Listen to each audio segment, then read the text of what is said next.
Angat mo dyan. Uy, good news.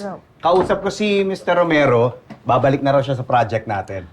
At hindi lang yun, ha? Magsasama pa siya ng 2 kliyente para sa project natin sa Cebu. Alam niyo, sir, in fairness kasi ang galing yung makipag-usap sa kanila. Hindi naman. Nagpakatotoo lang ako. Sir, okay lang kayo? Oo, bakit?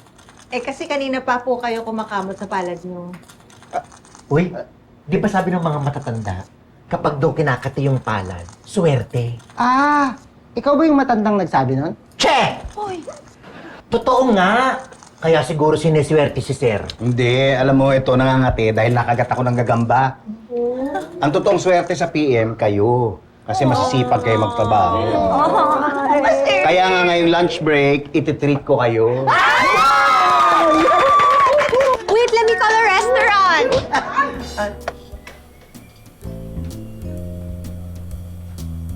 Hoy! Oo. Gagamba! Ay, Ay, siya. I don't think so, sir. I don't think so.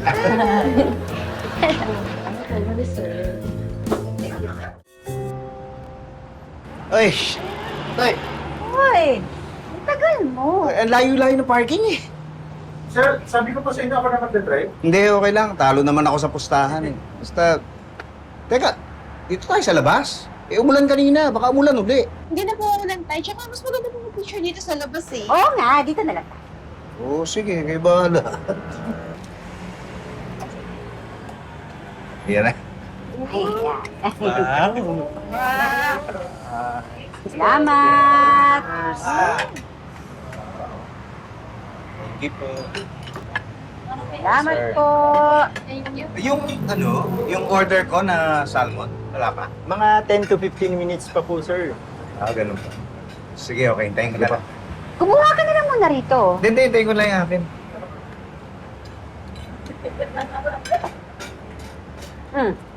Ano yan? Yung wallet ko na iwan ko sa kotse. Tay, gusto niyo ako na kumuha? Hindi. Ako na. Baka hindi pa alam kung saan ako nag-park. Kaya sige, mahirapan ka pa. Ako na. Mabilis na ako sa dali Oo, lang. sige.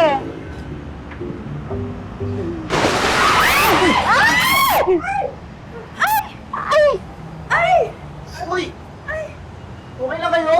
Anong okay? Okay ba? Oh, basta yung pagkain. Basta... Sabi sa inyo, doon na tayo sa loob kumain eh. Mga ma'am, sir, pasensya na po. Don't worry po, sasabihin ko po sa boss namin para mapaayos pa yung kalsada sa labas. Okay, sige. Pero paano ito pagkain? Papalitan na lang po namin. Gusto niyo po sa loob na po kayo kumain? Ay, hindi na. Salamat na lang. Uwi na lang kami. Basa rin naman. Basa na rin kami eh. Sige. At gano'n na nga lang. Uwi na lang kami. Oo. Oh, Okay po, sir. By the way, sir, ito na po yung salmon niyo. ito yung order ko. Ano na lang? Baka pwede pa-take out na lang. Tsaka po, sir, yung ipapalit po naming food, ipapa-take out ko na lang po para maiuwi ninyo. It's on the house na po. On the house? Opo, pati po itong salmon. Talaga? Wala akong babayaran? Opo, sir. Swerte ko naman. Need nyo lang po mag-wait ng 20 to 30 minutes po. 20 to 30 minutes. Tagal nun. Pwede ba kumain muna ako? Dito. Hindi. Sabi ko nga. Hindi. Babalikan ko na lang yung take out, ha? Okay, sige. Halika na. Oo. Sayang. Pa-take out daw po si sir.